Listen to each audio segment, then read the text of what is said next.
पिछले बायोलॉजी के लेक्चर में हम लोगों ने गैमेटोजेनेसिस चालू किया था।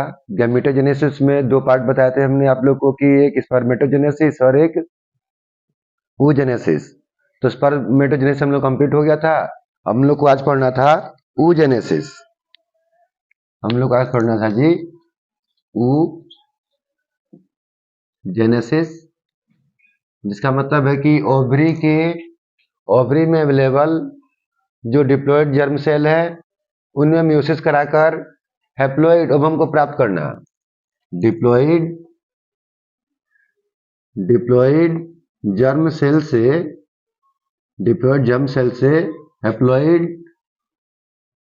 हैप्लॉइड ओवम प्राप्त करना। हैप्लॉइड ओवम प्राप्त करना क्या कहला रहा है जी? कहला रहा है हम लोग के लिए ooजेनेसिस। ooजेनेसिस जो घटना घट रही है कहाँ पर घटित हो रही है हम लोग के लिए? ये फीमेल के ओवरी में घटित हो रही है। फीमेल का ओवरी देखा जाए तो यूट्रस के दोनों साइड था। फीमेल का स्ट्रक्चर देखा जाए तो कुछ इस ढंग का ढांचा होगा, ठीक। सबसे बाहर की ओर ही इसके अंदर सबसे बाहर की ओर ही क्या होगा जी? Germinal epithelium. सबसे बाहर की ओर क्या होगा? Germinal epithelium. ओवरी में सबसे बाहर की ओर है जर्मिनल एपिथेलियम। चैप्टर चालू हुआ था तो मैंने आप लोगों से कहा था कि हायर प्लांट और एनिमल्स की बॉडी में दो ढंग के सेल पाए जाएंगे। एक जर्म सेल होगा जो म्यूसिस करके गेमेट बना के सेक्सुअल रिप्रोडक्शन में सहायता करेगा, और अन्य जो पूरा बॉडी जिसे बन रहा है वो सोमेटिक सेल है। तो ओवरी में सबसे बाहर की हो जा रहा है जर्मिनल एपिथेलियम, ठीक है जी। अंदर वाले पार्ट को बांटा जा रहा है पेरिफेरल पार्ट कोर्टेक्स, बाहरी पार्ट को बोला जा रहा है कोर्टेक्स, और सेंट्रल पार्ट को बोला जा रहा है जी मेडुला। सेंट्रल पार्ट को बोला जा रहा है मेडुला। अब इस कोर्टेक्स के बाहर और जर्मिनल एपिथेलियम के भीतर एक खास ढंग का टिश्यू है जिसका नाम है tunica albuginea.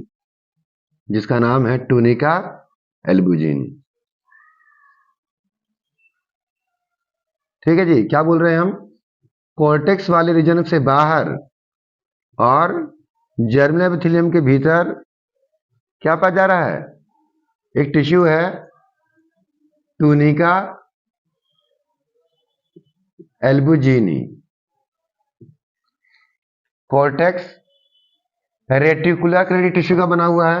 Cortex reticular connective tissue का बना हुआ है, और मेडुला एरियोलर कनेक्टिव टिश्यू का बना हुआ है। इस ओवरी में बिफोर बर्थ ही जब फीमेल फिटस अपने मदर के वूम में एम्ब्रियोजेनेसिस के दौरान, डेवलपमेंट के दौरान जब 1 मंथ की होती है फीमेल फिटस, तभी लगभग 1700 के आसपास प्राइमरी फोकल्स बने रहते हैं। ठीक है जी। ये प्राइमरी फोकल संख्या up to 5 month of pregnancy या 7 मंथ ऑफ प्रेगनेंसी के दौरान फीमेल फिटस के लिए लगभग 7 मिलियन के आसपास पहुंच जाता है। और एक घटना है एट्रेसिया, जिसके तहत बहुत सारे प्राइमरी फोलिकल्स को डिग्रेड कर दिया जाता है, खत्म कर दिया जाता है। Just before birth female fetus के पास लगभग 60,000 से 80,000 के आसपास में प्राइमरी फोकल्स बने रहते हैं बिफोर बर्थ। बर्थ लेने के बाद ये स्टेज रुका रहता है, और जब फीमेल अपने पुबर्टी को अटेंड करती है, 12 से 13 साल के एज को अटेंड करती है, तो ये primary follicle one by one secondary follicle, mature graphic follicle बनकर 1 मंथ में 1 ओवम रिलीज करता है ओवरी से। अन्यथा पहले ही प्राइमरी फोलिकल बर्थ के पहले ही बहुत सारे बनके रखे हुए हैं। बहुत सारे प्राइमरी फोलिकल्स पहले से ही बनके रखे हुए हैं। वहां पे क्या व्यवस्था है जी? वहां व्यवस्था यह है कि इस जर्मिनल एपिथेलियम से ही क्या बन गया होगा? एक ट्यूब बन गया होगा। क्या बना होगा? एक ट्यूब। फिर क्या बन गया? Egg nest. क्या बन गया होगा जी? Egg nest.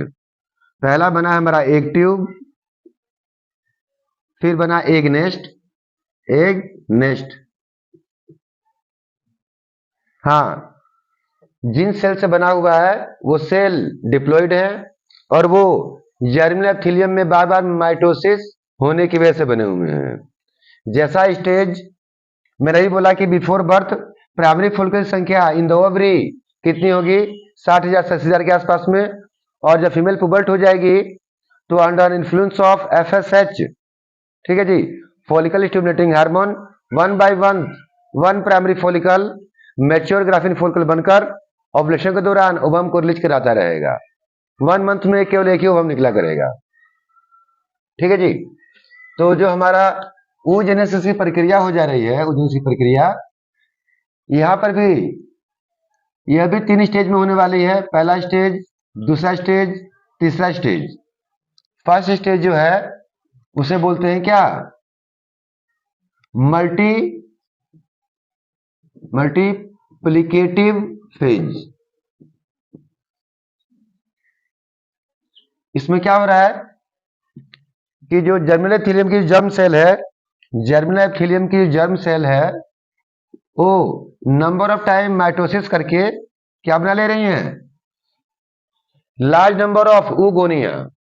क्या बना ले रही है, large number of oogonia। Multiplicative phase में क्या हो रहा है कि जर्म सेल माइटोसिस करके, जर्म सेल माइटोसिस करके a large number of oogonia create कर दे रहे हैं। और वही oogonia दिखाया जा रहा है कहां पर जी, एक ट्यूब में, और वही oogonia दिखाया जा रहा है कहां जी, एक नेस्ट में। अब बहुत सारे oogonia बनकर रखे हुए हैं। जर्म सेल भी हमारा 2n था, हमारा oogonia भी 2n। इसके बाद जो फेज आता है उसे बोलते हैं हम लोग क्या, ग्रोथ फेज। क्या बोलते हैं सेकेंड फेज को, क्या बोलते हैं हम लोग, growth phase. Growth phase, growth phase में क्या होना है, एक नेस्ट में से एक सेल, एक नेस्ट में से एक सेल प्राइमरी oocyte बन जाएगा, प्राइमरी oocyte बन जाएगा, और अन्य जो सेल थी वो सब क्या बन जाएंगी, उसकी कवरिंग बन जाएंगी। That called primary follicle, the structure called primary follicle. गुच्छे ऑफ oogonia में से एक नेस्ट जो गुच्छा ऑफ oogonia है उसमें से एक सेल बन जाएगा हमारा प्राइमरी फॉलिकल, और अन्य जो सेल्स से क्या बन जाएंगे, उसे कवरिंग, फॉलिकुलर कवरिंग बन जाएंगी। और यही ग्रोथ फेज के दौरान, ग्रोथ फेज के दौरान यही एक लेयर जो था कैसा लेयर बना लेगा, जो प्राइमरी फॉलिकल में जो सिंगल लेयर था फॉलिकुलर लेयर सेल्स का, वो भी संख्या बढ़ा के कई सारे लेयर बना डालेगा, ठीक। फिर यही स्थिति क्या बन जाएगी जी, यहां पर बनेगा mature Graafian follicle, mature Graafian follicle. यदि मैच्योर ग्राफिन फॉलिकल को देखा जाए तो मैच्योर ग्राफिन फॉलिकल को देखा जाए तो उसके सबसे सेंटर में डबल मेम्ब्रेन से घिरा हुआ फीमेल न्यूक्लियस है ये, और डबल मेम्ब्रेन से घिरा हुआ इसका नाम है वाइटेलाइन मेम्ब्रेन, वाइटेलाइन मेम्ब्रेन। ये कवर्ड है किससे जी, जोना पेलुसिडा से। ये कवर्ड है जोना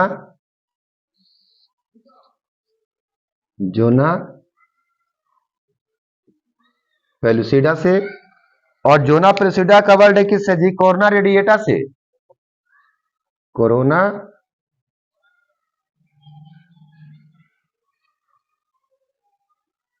रेडिएटा से। थर्ड लेयर है कोरोना रेडिएटा, ठीक। इसके बाद few layer of follicular cells, ये जो डिफरेंट स्टेज बता रहे थे यही बन रहा है, primary follicle, secondary follicle, primary follicle बन गया सेकेंडरी फॉलिकल, और सेकेंडरी फॉलिकल बन जाएगा मैच्योर ग्राफिन फॉलिकल। हम मैच्योर ग्राफिन फॉलिकल का स्ट्रक्चर बनाना चाह रहे हैं। अब जो वहां पे सेल्स मिलने वाली हैं उसका नाम है डिस्कस फ्लोरीजेरस, डिस्कस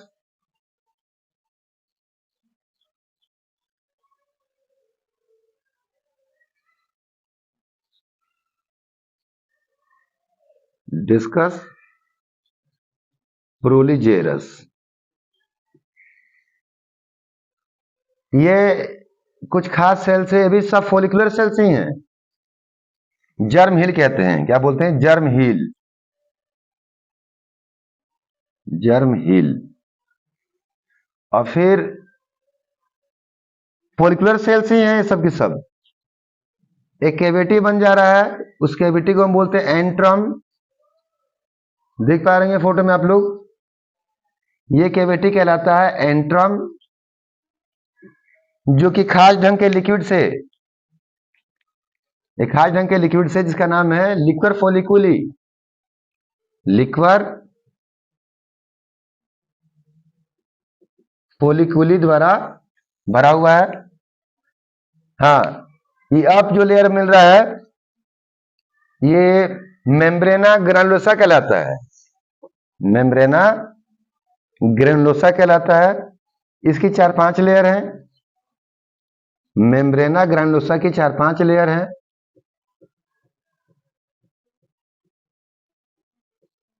मेम्ब्रेना ग्रैनुलोसा की 4-5 लेयर हैं, उसमें से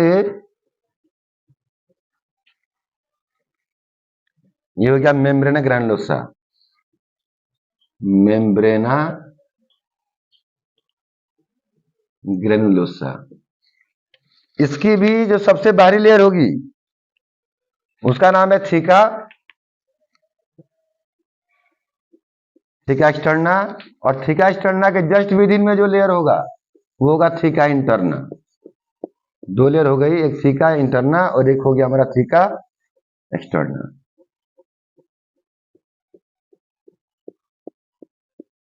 दो लेयर हो गई, थीका,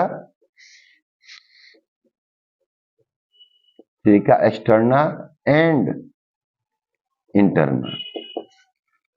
ये पूरा स्ट्रक्चर हुआ किसका? मैच्योर ग्राफिन फॉलिकल का, जो पर मंथ एक डेवलप होगा किसके अंदर? फीमेल के ओवरी के अंदर। ग्रोथ फेज में हम यही बोलना चाह रहे हैं कि जो कई सारे ज़िगोगोनिया बनने पाए थे हमारे कहा एक नेस्ट में, उसमें से एक सेल बन जाएगा हमारा प्राइमरी फॉलिकल और अन्य सेल्स क्या बना लेंगे? उसी कवरिंग। कवरिंग किसकी हो रही है? फॉलिकुलर सेल्स की, उसे बोला प्राइमरी फॉलिकल। और जो फॉलिकुलर सेल्स उसकी अभी संख्या बढ़ाती चली जा रही है, फॉलिकुलर सेल्स अभी संख्या बढ़ाती चली जा रही है, दिख रहा होगा आप लोग को, ठीक ना? ये वाटालाइन मेम्ब्रेन को छोड़कर, एक वाटालाइन मेम्ब्रेन को छोड़कर ये हमारा जोना पेल्सूडा हो, चाहे कोना रेडिएटा हो, चाहे जर्म हील हो, चाहे डिस्कस प्रोलीजेरस हो, चाहे मेम्ब्रेन ग्रैनुलोसा हो, ये सब के सब फॉलिकुलर सेल से ही बने हुए हैं। ये सब के सब नेचर में एंडोक्राइन है। ये सभी सेल्स एस्ट्रोजन सिक्रेट करती रहती हैं, एस्ट्रोजन जो फीमेल सेक्स हार्मोन है। तो ग्रोथ फेज में क्या हो रहा है? ग्रोथ फेज में ये हो रहा है कि वन ओगोनिया प्राइमरी फॉलिकल बन जा रहा है, प्राइमरी फॉलिकल, और अन्य उसकी कवरिंग बन जा रही है, अन्य उसकी कवरिंग बन जा रही है। कवरिंग की संख्या बढ़ती चली जा रही है।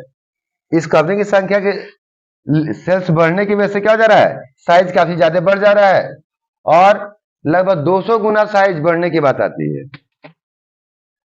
लगभग 200 गुना ज्यादा साइज बढ़ने की बात आती है ग्रोथ फेज में। ग्रोथ फेज के कंप्लीट होने के बाद जो स्टेज आता है उसे बोलते हैं हम लोग क्या? Maturation phase. क्या था जी? Maturation phase. अब तक प्राइमरी फॉलिकल क्या बन चला है?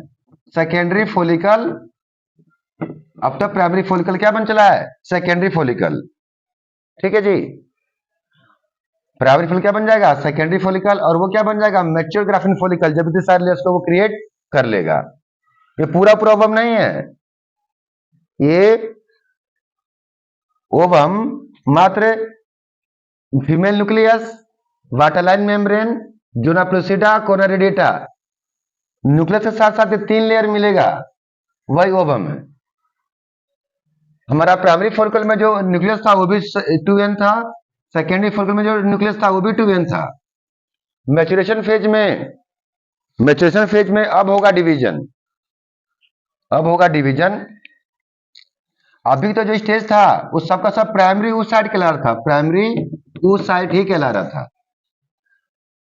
प्राइमरी फॉलिकल हो चाहे सेकेंडरी फॉलिकल हो, सबके सब प्राइमरी oocyte के ही केस में आ रहे थे। जैसे ही मैच्योरेशन फेज चालू होगा, जो प्राइमरी oocyte वाला सेल था हम लोग का, ठीक है जी, वो करेगा मियोसिस।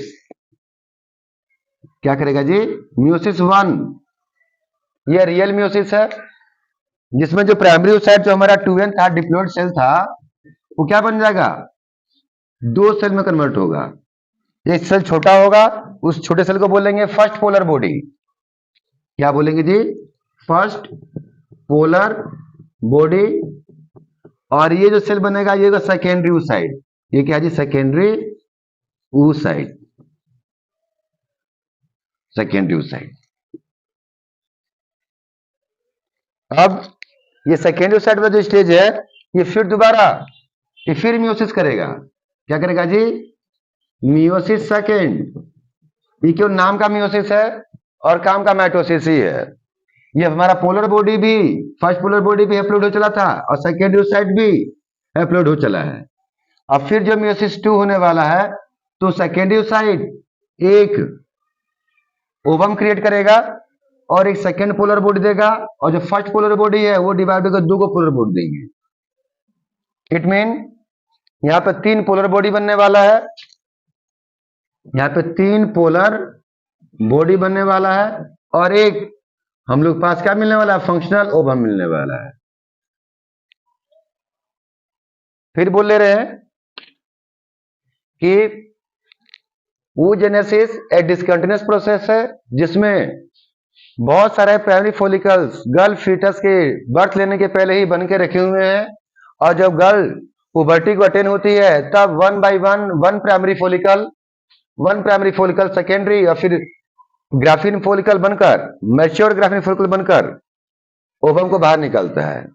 ओवम को बाहर जब निकाल दे रहा है ये, तो इसमें से फीमेल न्यूक्लियस, जोना पेलोसिडा, वेलेटिन मेम्ब्रेन, कोरोनरी 3 लेयर लेके बाहर निकलता है। बस 3 ही लेयर लेके बाहर निकलता है। ये बची सारी लेयर, ये डिस्कस पोलिजेरस, मेम्ब्रेन ग्रैनुलोसा, थिक एंटरना, ये सब कहाँ रह जाएगा? ओवरी के अंदर रह जाएगा। यदि प्रेगनेंसी मेंटेन होती है तो ये बाहरी follicular layer of graphene follicle जो दिख रहे हैं, ये कॉर्पस लुटियम बन जाएंगे प्रेगनेंसी मेंटेन होगी तो। और कॉर्पस लुटियम बनकर ये 9 मंथ तक का क्या करेंगे जी? प्रोजेस्टेरोन हार्मोन सिक्रेट करेंगे। Progesterone hormone pregnancy maintaining hormone है, ठीक है जी। अदरवाइज ये सारे के सारे सेल्स क्या रिलीज करते रहते हैं? एस्ट्रोजन ही रिलीज करते रहते हैं। हाँ, oogenesis के बेसिस पर मैंने बोल दिया आप लोग की सारे जो हमारे जर्मेफिल्म के सेल्स बार बार डिवाइड होकर क्या बनते हैं? N number of oogonia। उसमें से एक oogonia प्राइमरी फॉलिकल बनेगा, बाकी सबसे कवरिंग बनेंगे। कवरिंग संख्या बढ़ती चली जाएगी, और एक ऐसा ढांचा बनेगा जिसे हम लोग क्या बोलते हैं? मैच्योर ग्राफिन फॉलिकल, जो यहाँ पर बोर्ड पे आप लोग को दिख रहा है, ठीक है जी। मैच्योरेशन फेज में जो हमारा प्राइमरी oocyte है वो 2 बार मियोसिस करेगा। पहला मियोसिस रियल मियोसिस है, जो कि 2 हैप्लोइड सेल दे रहा है, 2 अनइक्वल हैप्लोइड सेल दे रहा है। 2 अनइक्वल हैप्लोइड सेल, जो साइज में छोटा रह जा रहा है वो फर्स्ट पोलर बॉडी है, जो बड़ा है वो सेकेंडरी oocyte है। दोनों हैप्लोइड हो गए हैं। दोनों हैप्लोइड फिर मियोसिस सेकेंड करेंगे, और मियोसिस सेकेंड करने के बाद एक ओवम देगा। सेकेंडरी oocyte एक ओवम देगा फंक्शनल, और एक सेकेंड पोलर बॉडी, और जो फर्स्ट पोलर बॉडी था वो 2 को सेकेंड पोलर बॉडी देगा। First polar body 2 second polar body देगा, और जो हमारा प्राइमरी oocyte था वो भी डिवाइड होकर एक रियल ओवम देगा और एक सेकेंड पोलर बॉडी देगा। ओवम को देखा जाए तो ओवम न्यूक्लियस हो गया, पहला डबल मेम्ब्रेन वाटरलाइन मेम्ब्रेन हो गया, दूसरा लेयर जोना पेलिसिडा हो गया, और थर्ड लेयर कोरोना रेडिएटा हो गया। थर्ड लेयर कोरोना रेडिएटा हो गया। ये हमारा ओवम होगा। ऐसे ही ओवम में हमें 3 लेयर होगा, और ये बची सभी लेयर मतलब कि डिस्कस पोलिजेरस या मेम्ब्रेना ग्रैनुलोसा और थिका इंटरना, ये सब अंदर है कि क्या बनाएगा? Corpus luteum after ovulation. आज तय रहने देते हैं।